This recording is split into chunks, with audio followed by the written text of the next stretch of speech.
अति पावन, मधुर सरस अरु अति मन भावन।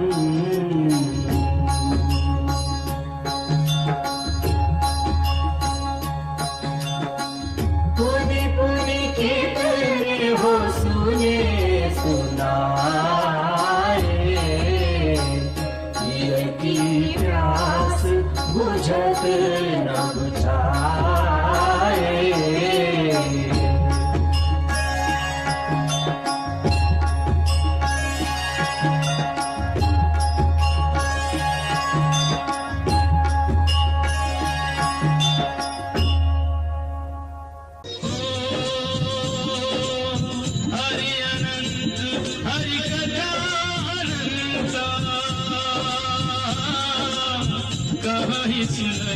बहुविधि सब संता, सिया राम जय जय राम, राम सिया राम जय जय राम। ओ नाना भांति राम अवतारा, रामायण सतकोटि अपारा। सिया राम जय जय राम, राम नाना भांति राम अवतारा, रामायण सतकोटि अपारा।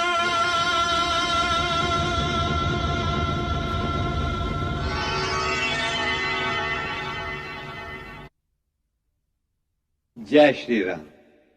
गोस्वामी तुलसीदास ने रामायण कथा वहीं समाप्त कर दी थी जहां राम जी का राज्याभिषेक हुआ।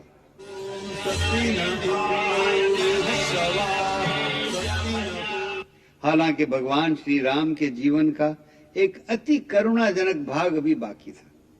वास्तव में उनसे सीता वनवास का वो दूसरा प्रसंग लिखा ही नहीं गया। सीता त्याग की कल्पना से ही वो कांप उठे, परंतु न देखने से न लिखने से उस घटना का नाश तो नहीं हुआ। सीता माता को अयोध्या छोड़कर वनवास के दुख तो सहने ही पड़े थे ना। इस सत्य को नकारा तो नहीं जा सकता। रामायण के आदि रचनाकार भगवान वाल्मीकि ने सीता वनवास और लवकुश कांड अपने ग्रंथ में लिखे थे, बल्कि घटित होने से पहले ही उन्होंने ये प्रसंग लिख दिया था, क्योंकि ब्रह्मा जी ने उन्हें त्रिकालदर्शी होने की शक्ति प्रदान कर दी थी। यही अंतर है वाल्मीकि और तुलसी में।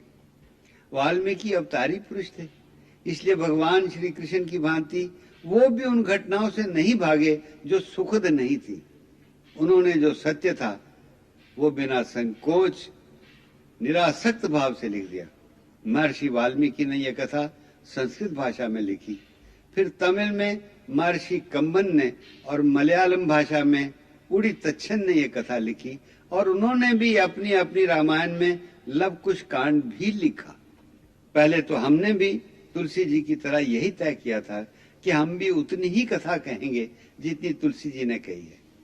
इसीलिए हमने श्री राम के राज्याभिषेक पर ही अपने रामायण सीरियल का समापन कर दिया था। इस पर चारों ओर से बड़ा शोर उठा।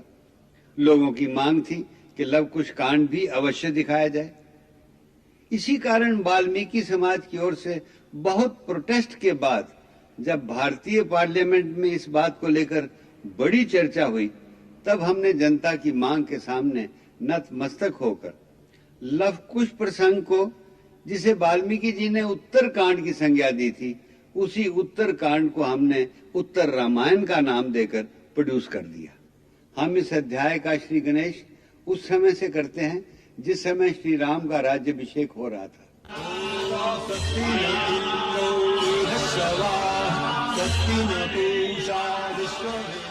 चारों ओर प्रजा खुशी से नाच गा रही थी। केवल अयोध्या की प्रजा ही नहीं, सारी सृष्टि नाच रही थी। राम जी की जय, सिया राम जी की जय। ऐसा लगता था कि सारा जगत ही राम दरबार बन गया था। समस्त लोगों में देवता, किन्नर, गंधर्व, ऋषि मुनि आदि भी जैसे आनंदोत्सव मना रहे थे। यहाँ तक कि ब्रह्मा जी की आज्ञा से स्वयं चारों वेद भी मानव देह धारण करके भगवान श्री राम की स्तुति करने उनके दरबार में पहुंच गए।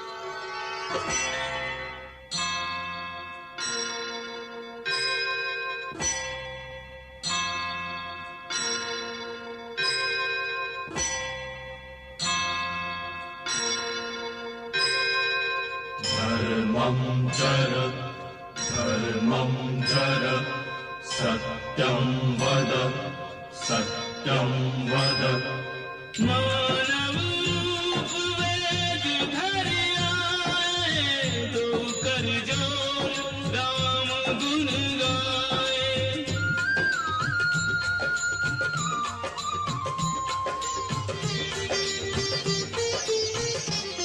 राम दरबार है जग सारा, राम दरबार है जग सारा, राम ही तीनों लोक के राजा, राम ही तीनों लोक के राजा, सबके प्रतिपाला सबके आधारा। राम दरबार है जग सारा, राम दरबार है जग सारा, राम का भेद ना पाया वेद, राम का भेद न पाया वेद, निगम हूँ नेति नेति उच्चारा। राम दरबार है जग सारा, राम दरबार है जग सारा।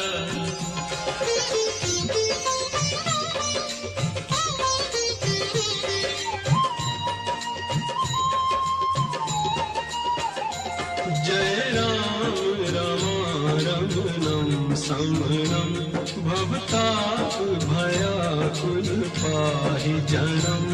अवधेश सुरेश रमेश विभो शरणागत मागत पाहि प्रभो।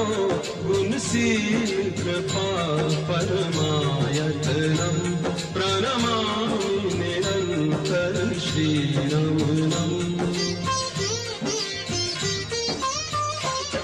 रमापति राम उमापति शंभु, रमापति राम उमापति शंभु, एक दूजे का नाम उर्धारा। राम दरबार है जग सारा, राम दरबार है जग सारा,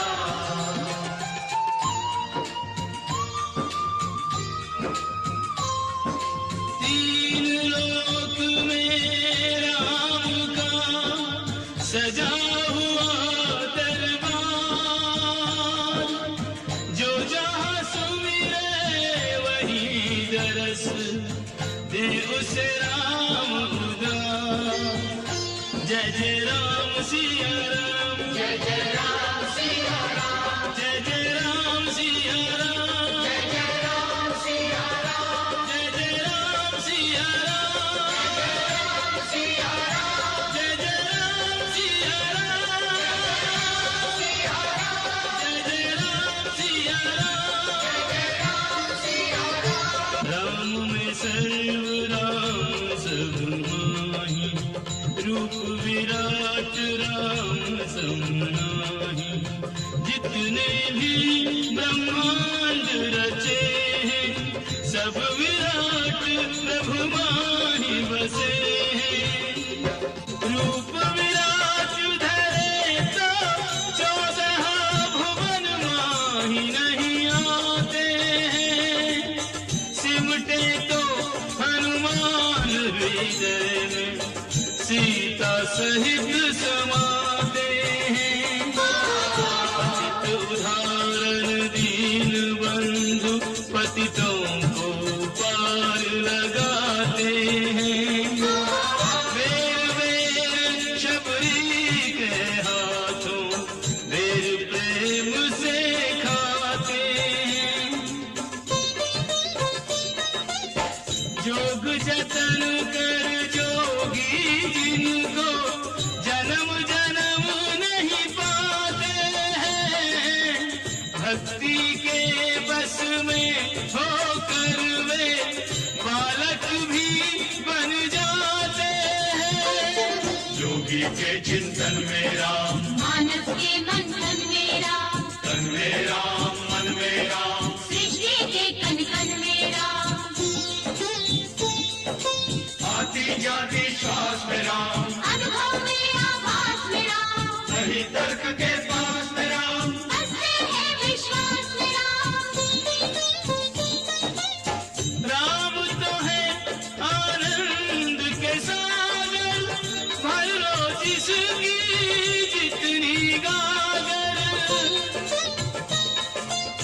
कीजिए क्षमा दोष त्रुटि स्वामी, राम नमामि नमामि नमामि, राम नमामि नमामि नमामि, अनंतानंत अभेद अभेद, अनंतानंद अभेद अभेद, अगम्य अगम्य पार को पार, राम दरबार है जग सारा, राम दरबार है जग सारा, राम दरबार है जग सारा, राम दरबार है जग सारा।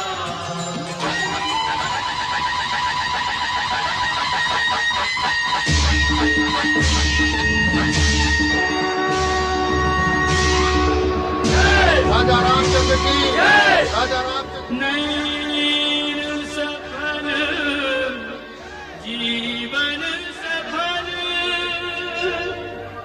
पायो परमानंद, सिंहासन पर सिय सहित राजत कौशल चंद, राजत कौशल चंद।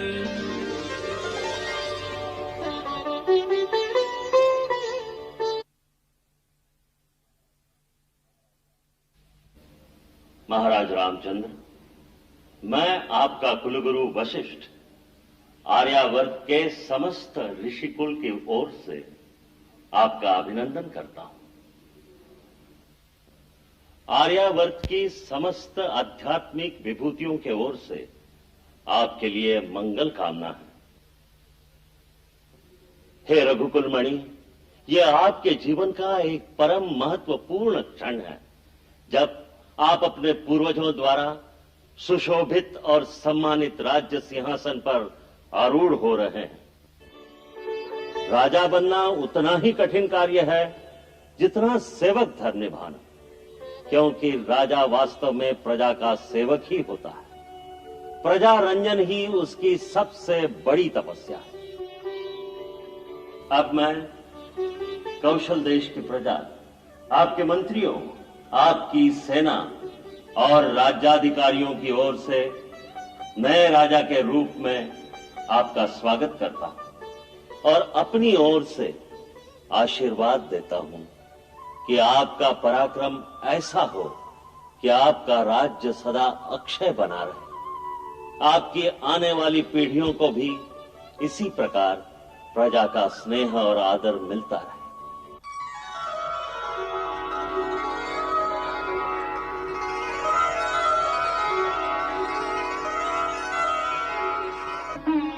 परम पूज्य गुरुदेव, आपके आशीर्वाद के लिए हमारा कोटिशः धन्यवाद स्वीकार करें।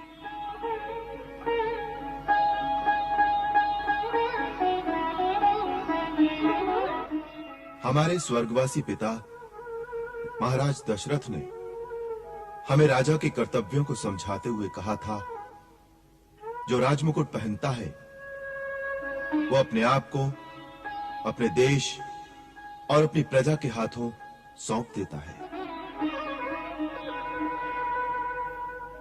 राजा होने का अर्थ है सन्यासी हो जाना, फिर उसका अपना कुछ नहीं रहता, सब कुछ देश का हो जाता है। आवश्यकता पड़ने पर राजा को देश के लिए स्त्री, पुत्र, मित्र, यहां तक कि अपने प्राण भी त्यागने पड़े तो त्याग दे, क्योंकि देश ही उसका मित्र है, देश ही उसका परिवार है। जो अपने देश के लिए सब कुछ त्याग नहीं कर सकता, उसे राजा बनकर प्रजा से कर लेने का कोई अधिकार नहीं है। हम अपनी प्रजा को आश्वासन देते हैं कि हम धर्म, नीति, सत्य और न्याय के आधार पर ही अपना राज्य चलाएंगे। आज से प्रजा के अतिरिक्त हमारा अपना कोई नहीं रहा। यदि जीवन की सबसे प्रिय वस्तु भी त्यागनी पड़े तो हम क्षण भर की देरी नहीं करेंगे और प्रजा रंजन के अपने कर्तव्य से कभी मुंह नहीं मोड़ेंगे। प्राण त्याग देंगे, परंतु प्रजाहित का त्याग कभी नहीं करेंगे। रघुकुल तिलक श्री रामचंद्र की जय। रघुकुल तिलक श्री रामचंद्र की जय। रघुकुल तिलक श्री रामचंद्र की जय। राम जी की जय, सिया राम जी की जय। राजा राम जी की जय, सिया राम जी की जय। राजा राम जी की जय, सिया राम जी की जय। राजा राम जी की जय, सिया राम जी की जय। जय जय राम सिया राम, जय जय राम सिया राम, जय जय राम सिया राम। नारायण नारायण श्रीमन्नारायण नारायण नारायण नारायण। हे देव ऋषि नारद, जिन प्रभु की महिमा का आनंद तुम अकेले ले रहे हो, उस अद्भुत लीला को धरती पर सर्वव्यापी बनाने का समय अब आ गया है पुत्र।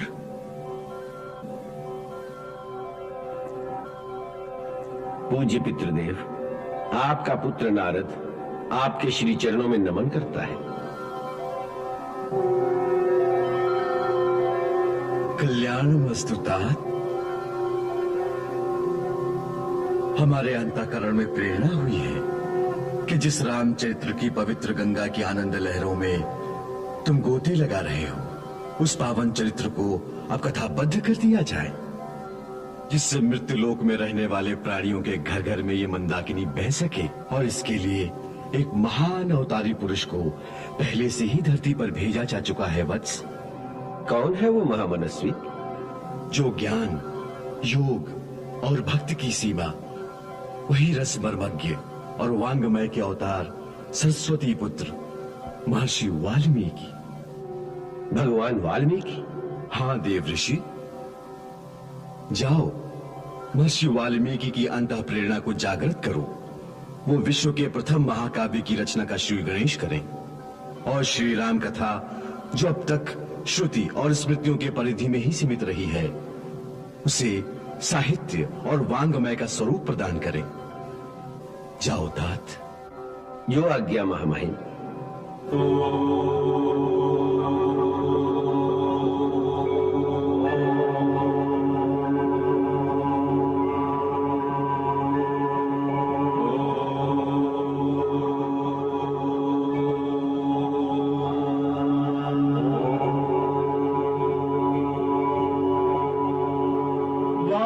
वाल्मीकि मुनि श्रेष्ठ यही इन सम दूजा नाही।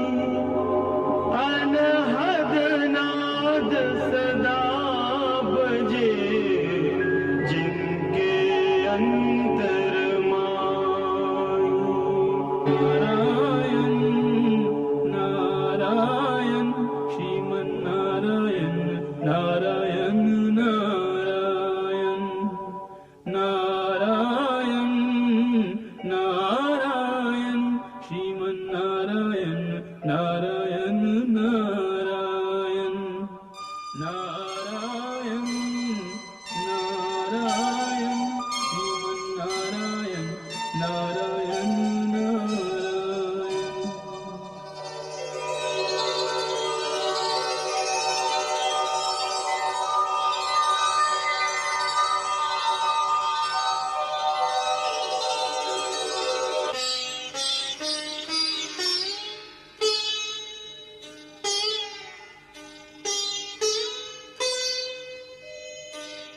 नमो नारायण नारायण नारायण। देव ऋषि, आपका स्वागत है।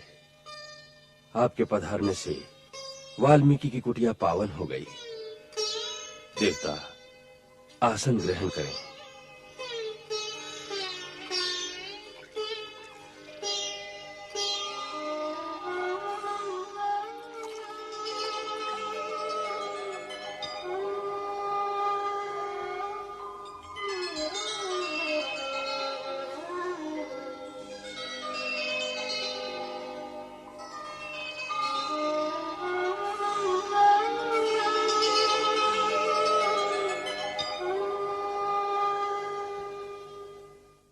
भगवान, आपके आश्रम में आने से ऐसा लगता है जैसे सारे तीर्थों का पुण्य एक साथ मिल गया हो। हे देव, कई दिनों से अंतर में यह प्रेरणा हो रही है कि लोक कल्याण के लिए एक आदर्श चरित्र के इतिहास की रचना की जाए। ये जानने के लिए कि आज की सृष्टि में ऐसा महामानव कौन है जिसके चरित्र का वर्णन करने से संसार का कल्याण हो, मानव उससे शिक्षा ग्रहण करे और उसके द्वारा जो उपदेश दिया जाए वो धर्म, अर्थ, काम और मोक्ष प्रदान करने वाला हो। ऐसे पात्र का चिंतन करते हुए मन बार बार आपके चरणों की ओर आकर्षित हो रहा था, क्योंकि आप सर्वदा तीनों लोकों में स्वच्छंद विचरते हैं। इसलिए केवल आप ही मेरे इन प्रश्नों का उत्तर दे सकते हैं कि आज संसार में ऐसा पात्र कौन है जो गुणवान, वीर्यवान, धर्मज्ञ, उपकार मानने वाला, सच बोलने वाला और दृढ़ प्रतिज्ञ हो। महर्षि वाल्मीकि, आपके अंतर में जो इतिहास रचना की इच्छा प्रकट हुई है, यह परम पिता श्री ब्रह्मा जी की प्रेरणा से हुई है।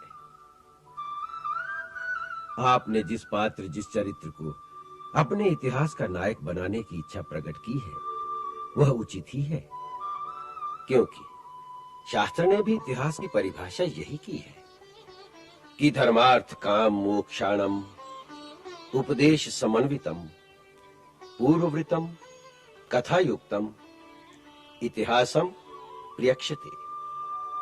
ऐसा पूर्व वृत्तांत जिसमें कथा का रस हो और जिसमें ऐसा उपदेश भी हो जो मनुष्य को धर्म, अर्थ, काम और मोक्ष प्राप्त करने में सहायता दे, वही इतिहास कहलाने योग्य है। ऐसे ही एक अनुपम इतिहास की रचना के लिए ब्रह्मा जी ने आपका चयन किया है। इस महान कार्य के लिए समस्त संसारवासी युगों युगों तक आपके ऋणी रहेंगे और आपकी पूजा करते रहेंगे। मैं ये भी देख रहा हूं कि आगे चलकर ऐसे घटना चक्र होने वाले हैं जिसमें स्वयं आपको भी एक मुख्य भूमिका निभानी होगी।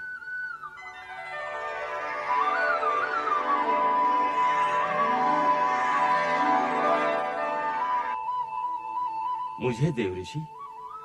हाँ महर्षि, आप भी उस इतिहास के एक महत्वपूर्ण पात्र होंगे।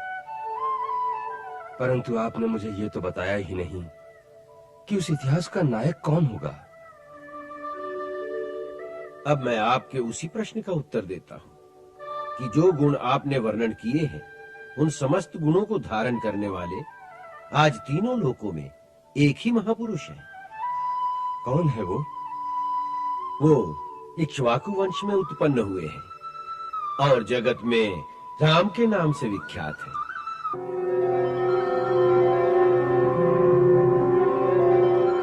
श्री राम।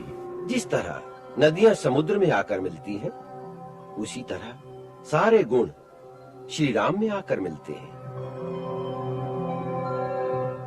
वो गंभीरता में समुद्र और धैर्य में हिमालय के समान है। वे भगवान विष्णु की तरह बलवान हैं। वे क्रोध में कालाग्नि के समान और क्षमा में पृथ्वी के सदृश है। अपने पिता के वचन की रक्षा के लिए 14 वर्ष का वनवास काटने के पश्चात अभी अभी उनका राज्याभिषेक हुआ है। और इस समय उनकी प्रजा रामराज का सुख भोग रही है। श्री राम कथा से बढ़कर संसार में दूसरी कोई कथा नहीं होगी। महर्षि, क्या बताऊं, ये श्री राम कथा अपूर्व है, अनुपम है, कल्याणकारी है, सब सुखदाई है। राम कथा सब विधि सुखदाई, राम कथा सब विधि सुखदाई। राम कथा की निर्मल गंगा, शीतल गंगा, उज्ज्वल गंगा अविरल बहती आई। राम कथा सब विधि सुखदाई है, ये कथा सब विधि सुखदाई।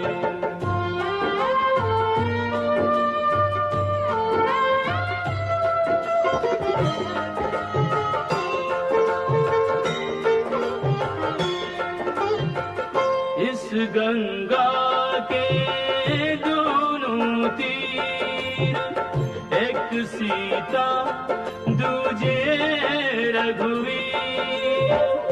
उच्च हिमालय दशरथ भूप, कौशल्या गंगोत्री रूप। राम लखन और भरत शत्रुघ्न, चार दिशा में चक्रवर्ती सब, चर्चित चारों भाई।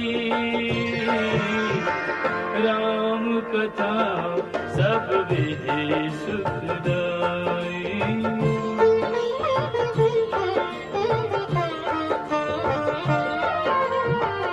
राम कथा सब विधि सुखदाई।